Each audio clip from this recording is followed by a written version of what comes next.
Il a posé sa main sur ma poitrine, puis a dit calmement qu'il ne ressentait rien. Et il a souri, comme un voisin, pas comme un mari.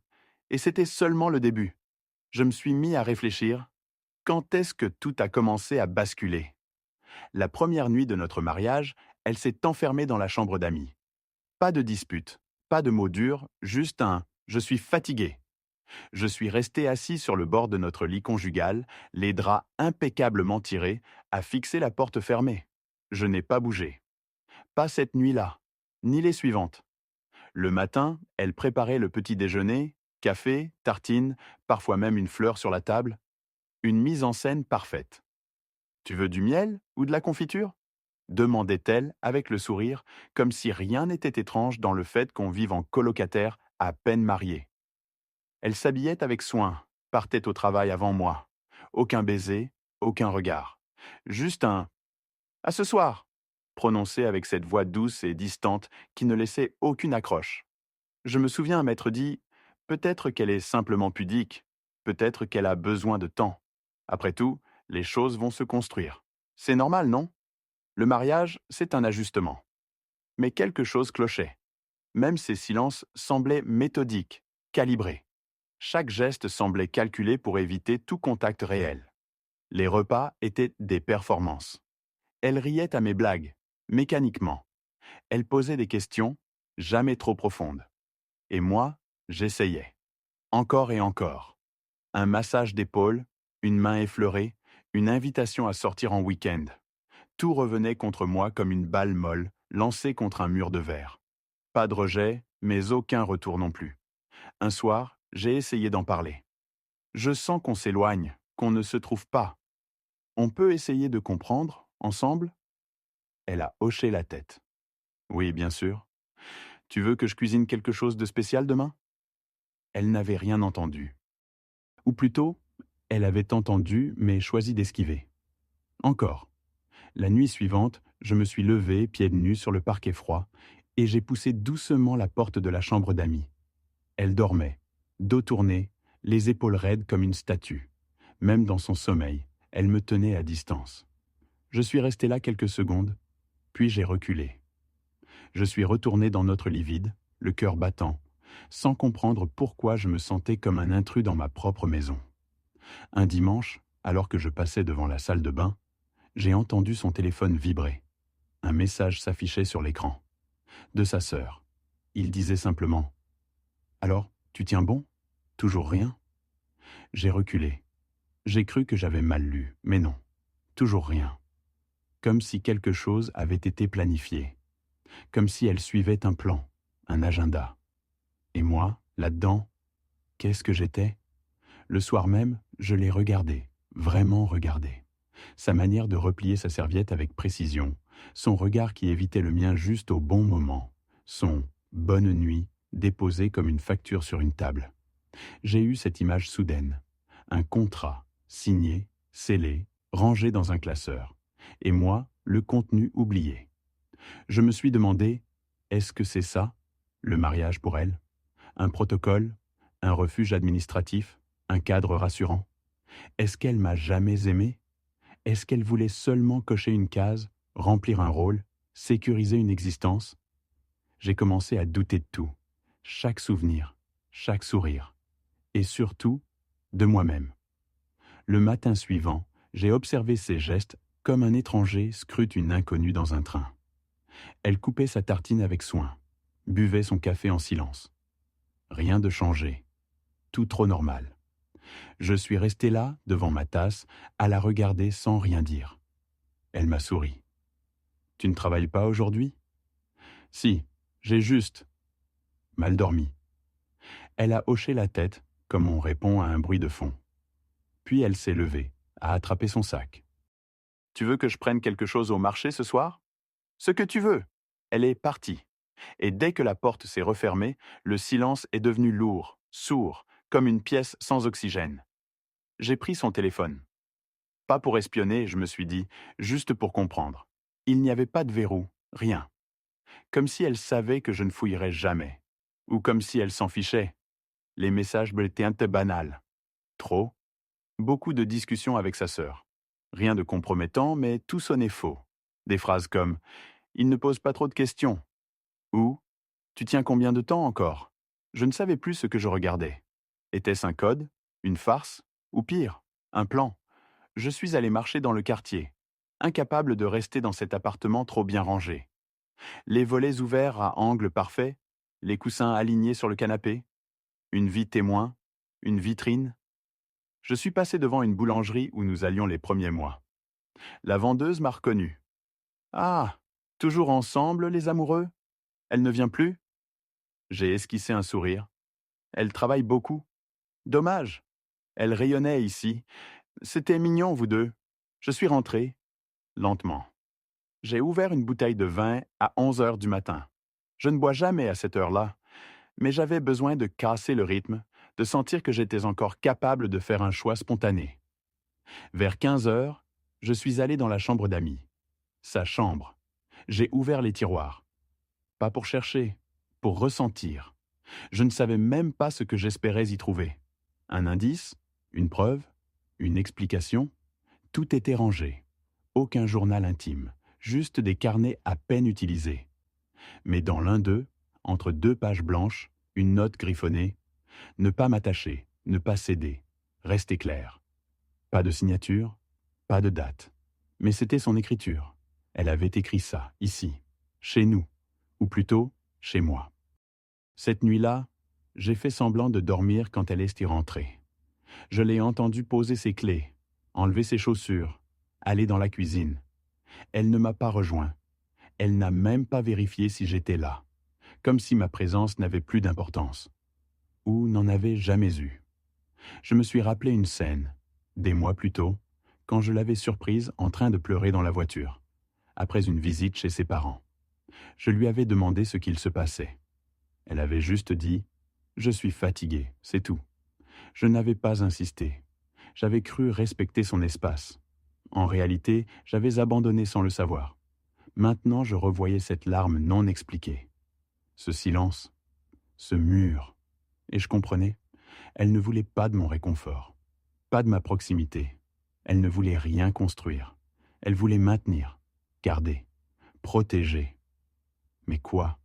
Et contre qui? Je ne savais plus si j'étais naïf ou simplement lâche. Je voulais comprendre, oui, mais je craignais aussi la réponse, parce qu'elle pourrait m'obliger à agir.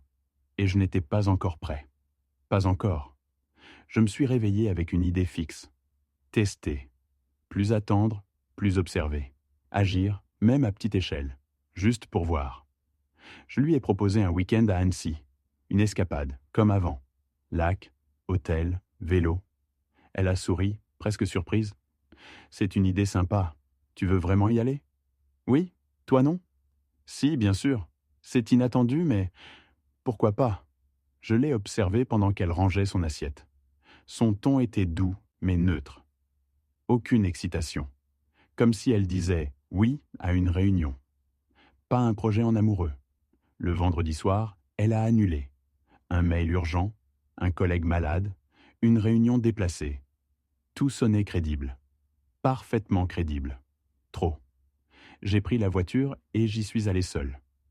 À l'hôtel, j'ai pensé à appeler un ami, mais j'ai réalisé que je n'avais parlé à personne de tout ça. Pas un mot. Parce que, comment expliquer un vide? Comment raconter l'absence d'un lien, d'un contact, d'un battement partagé? On peut décrire une dispute, un adultère. Mais l'indifférence? L'effacement progressif de soi dans un couple fonctionnel? Le lendemain matin, j'ai ouvert mon ordinateur et cherché dans mes mails les échanges que nous avions eus pendant les préparatifs du mariage. Des détails logistiques, des listes, des budgets. Et soudain, j'ai vu un nom oublié. Delphine Marchand, thérapeute conjugale. J'avais complètement oublié qu'on avait consulté une fois avant de se marier. À son initiative. Elle avait dit que c'était préventif, que c'était bien de poser des bases saines. J'ai retrouvé le nom de la thérapeute. J'ai appelé. La secrétaire m'a dit que les enregistrements des séances étaient conservés à titre confidentiel pendant 2 ans. Il en restait 1 mois. Vous êtes l'un des participants? Oui, je suis le mari. Je dois demander une autorisation à madame pour une copie. Pas nécessaire. Je viens les écouter sur place. Je prends rendez-vous. Le lundi, j'étais là, dans ce cabinet impersonnel, mur gris, canapé vert. J'avais la gorge nouée. Je ne savais pas ce que je cherchais. Mais dès les premières minutes de l'enregistrement, j'ai su que quelque chose clochait. Ma voix était hésitante. Je parlais de projet, d'envie. Elle parlait de stabilité, de cadre, de sécurité émotionnelle. Pas une fois le mot amour. Pas une fois nous. Seulement je, mes repères, ma paix. Puis la phrase, claire, lente, posée. Je n'ai jamais cru à la fusion. J'ai besoin d'un mariage fonctionnel, pas passionnel. Pour moi, c'est une organisation de vie, pas une histoire d'âme. Le psy avait hoché la tête. Et moi, j'avais souri. J'avais dit, moi aussi, je cherche quelque chose de construit, pas d'illusoire. Mensonge. J'avais dit ça pour ne pas la perdre. Parce que je l'aimais, ou croyais l'aimer. Mais elle ne jouait pas. Elle annonçait ses termes, noir sur blanc. Et moi, j'avais signé sans lire. En sortant du cabinet, j'ai appelé un vieil ami, Julien. On ne s'était pas parlé depuis 1 an. Il a décroché avec sa voix éraillée. « Eh vieux, quelle surprise. J'ai besoin de te parler. T'es libre ce soir ? Toujours pour toi. On s'est retrouvés dans un bar près du canal. J'ai tout raconté. Il m'a écouté sans m'interrompre. Puis il a dit « Tu veux mon avis ? Elle n'a pas triché. Elle t'a prévenu. T'as juste pas voulu entendre. » Alors c'est ma faute ? Non. Mais c'est ta responsabilité maintenant. Il avait raison. Ce n'était plus une question de savoir si elle m'aimait. C'était une question de ce que moi, je tolérais, ce que j'acceptais de vivre. Le lendemain, j'ai fait une liste. Des faits, des gestes, des phrases. Et en bas, j'ai écrit « Si c'était un ami qui me racontait ça, qu'est-ce que je lui dirais ?» La réponse était simple. « Pars. » Je n'ai pas dormi cette nuit-là. Pas parce que je doutais encore, non. Mais parce que j'essayais d'imaginer ce que ça ferait. De partir. Pas fuir. Pas claquer la porte. Juste sortir du contrat. Reprendre possession de ma vie. Nommer ce qui s'était passé. Un consentement faussé. Une forme douce, mais froide, de manipulation. Un mariage vidé de substance avant même d'avoir commencé.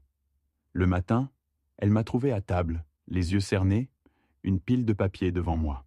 « Tu fais les comptes ? » ?»« Non. » Je lis le code civil. Elle a souri, croyant à une blague. Je n'ai pas souri en retour. Son regard s'est figé. Elle a posé lentement sa tasse. « Qu'est-ce que tu cherches exactement ?» L'article sur le vice du consentement. Le mariage contracté, sous de fausses représentations. « Tu plaisantes ? » Non. Silence. Long. Elle s'est assise. « Tu veux me faire un procès ? Je veux que ce soit reconnu pour ce que c'est, pas une rupture, une annulation. » Elle a inspiré, profondément. « Tu sais très bien que je ne t'ai jamais menti. Justement, tu as dit les choses. Froidement. » Et moi, j'ai fait semblant de ne pas entendre. Elle s'est levée, a tourné en rond dans le salon. « Tu veux vraiment étaler ça devant un juge ? Tu veux qu'on dise que je suis une manipulatrice ? Tu veux quoi, au fond ? » La vérité. Et soudain, pour la première fois, elle a haussé la voix. « Tu n'as pas été trompé. Tu as été aveugle. Tu m'as projeté une histoire d'amour que je n'ai jamais racontée. » Elle avait raison. C'est ce qui rendait ça pire. Ce n'était pas une trahison. C'était une erreur de lecture. Une illusion entretenue par 2 personnes pour des raisons opposées. Je me suis enfermé dans mon bureau. J'ai commencé à rédiger la lettre à l'avocate. La main tremblante. Pas de colère. Pas de haine. Juste cette lucidité froide, presque médicale. Comme quand on doit annoncer à un proche que la personne qu'il croyait vivante est morte depuis longtemps. Mais dans l'après-midi, elle est entrée sans frapper. Elle avait changé. Pas dans le visage, ni la voix, dans la posture. Plus droite, plus dure. « Tu veux jouer la guerre ? Très bien. Mais souviens-toi que j'ai aussi mes armes. » J'ai levé les yeux. « Ce n'est pas une guerre, c'est un constat. Alors je te ferai payer le prix de ce constat. » Elle est ressortie. Et là, j'ai senti la peur. Vraiment. Pas une peur vague, mais une terreur précise. Elle avait des moyens, des réseaux. Et moi, j'étais seul. Le soir même, j'ai reçu un mail d'un collègue du bureau. Un message étrange. « Tu vas bien? Tu veux en parler ?» Je ne comprenais pas. J'ai répondu « Pourquoi tu me demandes ça ?» Il a renvoyé une capture d'écran, un post sur un forum juridique. Mon mari m'accuse de fraude alors que je l'ai toujours respecté. Que faire face à un homme paranoïaque et instable? Anonyme. Mais tout le monde pouvait deviner. Elle avait lancé l'attaque préventive. Elle me faisait passer pour un fou. J'ai failli tout arrêter. Enterrer ça. Accepter. Mais à minuit, en scrollant les messages, je suis retombé sur cette note manuscrite. Ne pas m'attacher, ne pas céder, rester clair. Et j'ai compris que ce n'était pas une impulsion. C'était une stratégie, de longue date. Froidement bâtie, je me suis effondré sur le parquet, dos contre la bibliothèque. J'ai pleuré. Pas de tristesse, de honte, d'avoir cru, d'avoir justifié, d'avoir défendu. Un cadre est tombé du mur.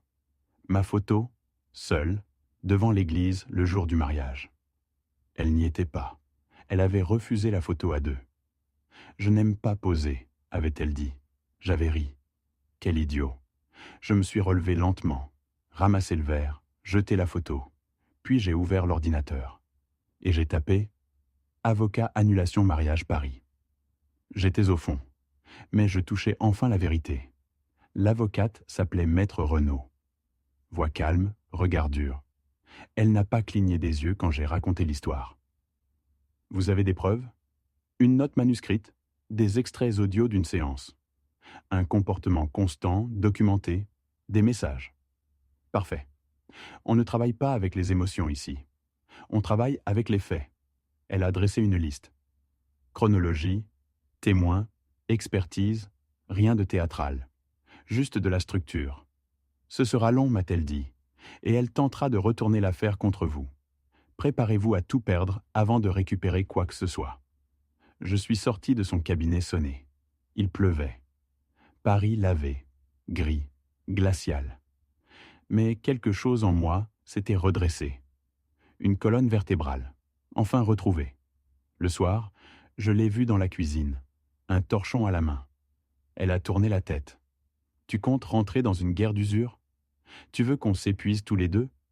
Je n'ai rien répondu. Elle a soupiré. Tu étais censé être un adulte. Tu pouvais juste partir. Pourquoi tu veux salir? Je ne salis pas. Je nettoie.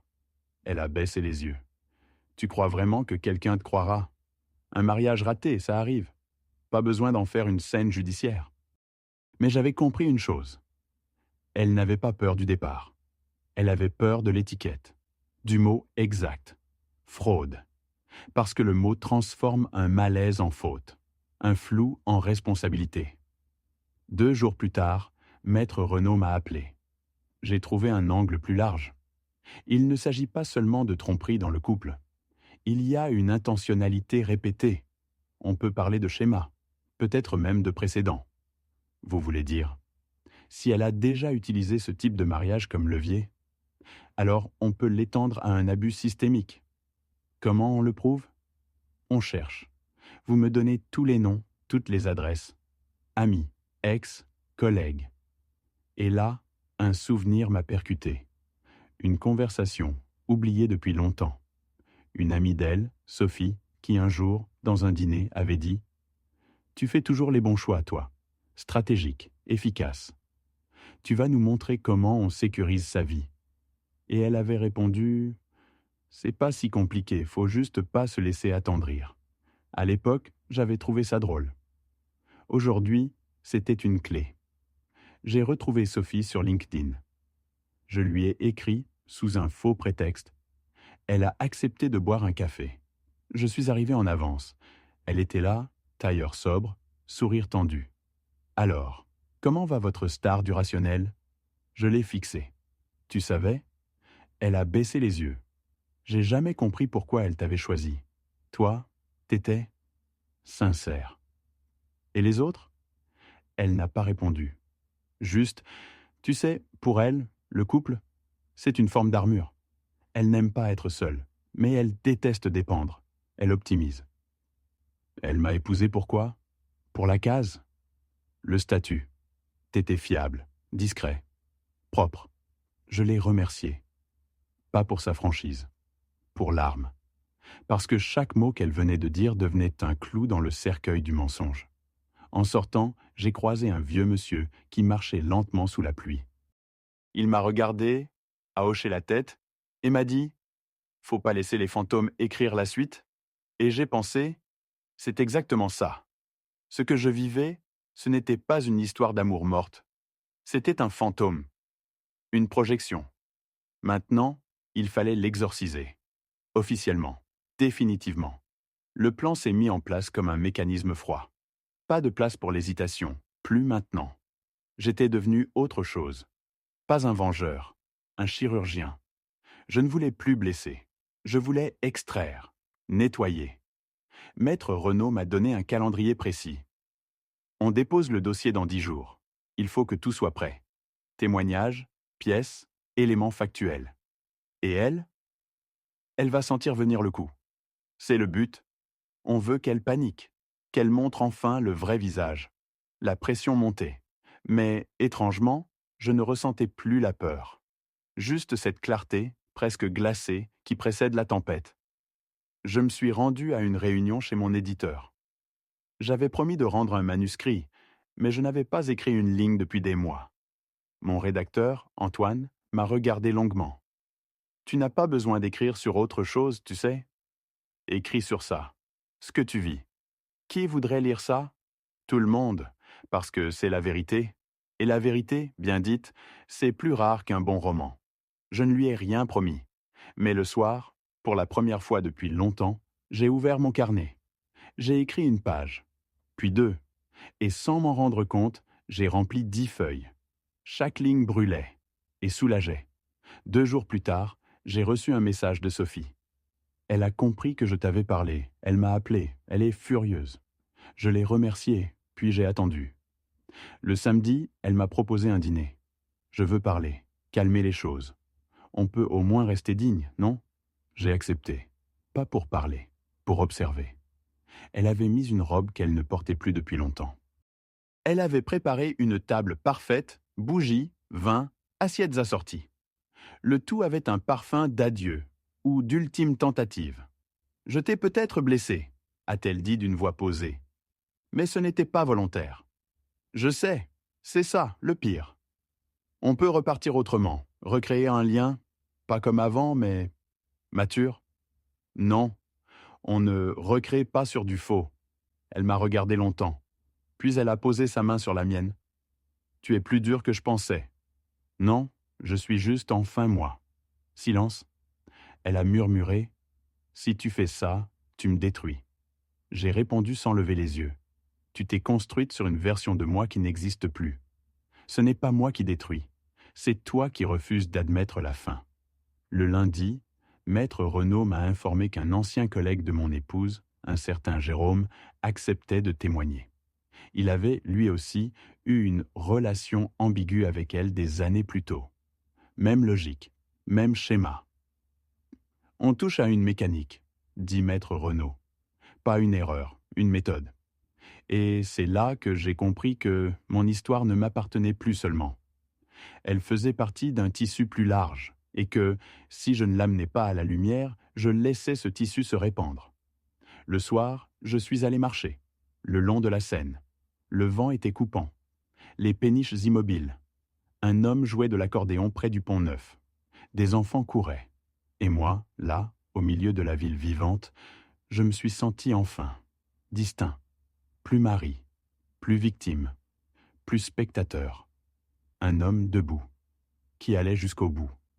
Le jour de l'audience, le ciel était blanc, presque aveuglant. Tout semblait suspendu. Même les pigeons, même les klaxons. Je suis arrivé tôt, trop tôt. Maître Renaud m'a retrouvé devant le tribunal. Tailleur noir, dossiers à la main, regard dur. Elle a pris un avocat agressif. Préparez-vous à être provoqué. Ne répondez pas. Laissez-moi faire. Je suis prêt. Non, mais on y va quand même. Dans la salle, elle est entrée 10 minutes après moi. Accompagnée. Tailleur gris-perle. Pas un regard pour moi. Mais j'ai vu son menton trembler, à peine. Son avocat, jeune, carnassier, a tout de suite pris le devant. Mon client subit une campagne de dénigrement. Un divorce aurait suffi? Monsieur veut salir, humilier. Je n'ai rien dit. J'ai juste croisé les mains. Maître Renaud a pris la parole. Ce n'est pas un divorce. Ce n'est pas un conflit.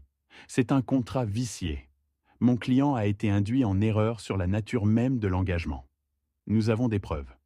Audio, écrite, orale. La juge a demandé les pièces. La salle était glaciale. Chaque cliquetis de stylo résonnait comme un coup de marteau. Puis elle a écouté l'enregistrement. Le silence s'est épaissi. La voix de mon épouse dans les haut-parleurs. Je n'ai jamais cru à la fusion. Le mariage, pour moi, c'est un cadre de stabilité. Pas une passion, pas un don, pas de réaction dans la salle. Mais je l'ai vue, elle, figée, comme surprise d'entendre sa propre voix, comme si quelqu'un avait mis en lumière ce qu'elle pensait pouvoir garder dans l'ombre. Puis le témoignage de Sophie, puis celui de Jérôme, par écrit. Tous confirmaient le même mode opératoire, le même langage, la même stratégie. Son avocat a tenté une dernière manœuvre. Rien ne prouve qu'elle n'aimait pas mon client. Le cynisme n'est pas un délit. La juge a levé la tête. Non, mais tromperie intentionnelle, oui. Une pause a été prononcée. 10 minutes. Je suis sorti dans la cour. Elle m'a suivi. S'est approchée lentement. Tu es content? T'as gagné? Non. Personne ne gagne ici. Tu crois que ça va te rendre quoi que ce soit? T'as détruit ce qu'il restait. Je l'ai regardé. Longuement. Tu veux savoir ce qu'il restait? Un homme vidé, seul, honteux, qui passait ses nuits à se demander ce qu'il faisait de travers. Ce que t'as détruit, c'est moi. Ce que je reprends, c'est moi aussi. Elle a tourné les talons. Quand la juge est revenue, le verdict est tombé, net, clair. Le mariage est déclaré nul pour vice du consentement. L'annulation est prononcée avec effet rétroactif. Aucune pension, aucune obligation. Une page blanche. Son visage n'a pas bougé. Mais ses mains tremblaient. Son avocat a rangé les dossiers sans un mot. Moi, je suis resté assis, 1 minute de plus, pour respirer, pour ne pas tomber. À la sortie, il y avait un petit attroupement. Des passants, des curieux, un journaliste peut-être. Elle a accéléré le pas. Moi, je suis resté là, face au palais de justice, le cœur battant. Un homme m'a tendu un micro. Vous souhaitez faire un commentaire? Non, aucun commentaire. Cette histoire est finie. Et je suis parti. Pas comme un héros, pas comme un vainqueur, comme quelqu'un qui n'a plus besoin de se battre, parce qu'il a nommé ce qui devait l'être, et que le reste n'a plus d'importance. 1 mois plus tard, j'ai croisé son reflet dans une vitrine. Ce n'était pas elle, juste une femme, de dos, manteau gris, même démarche. J'ai continué à marcher sans ralentir. Chez moi, le silence avait changé. Plus dense, mais vivant. J'ai redressé les tableaux, déplacé les meubles. J'ai même repeint la chambre d'amis. Couleur chaude. Elle n'existe plus, cette pièce. J'ai écrit la dernière phrase de mon manuscrit un mercredi soir, sans relire. Puis j'ai refermé le carnet. Je n'écrivais plus sur elle. Je n'écrivais même plus sur moi. J'écrivais sur la clarté, sur ce qu'on gagne en perdant.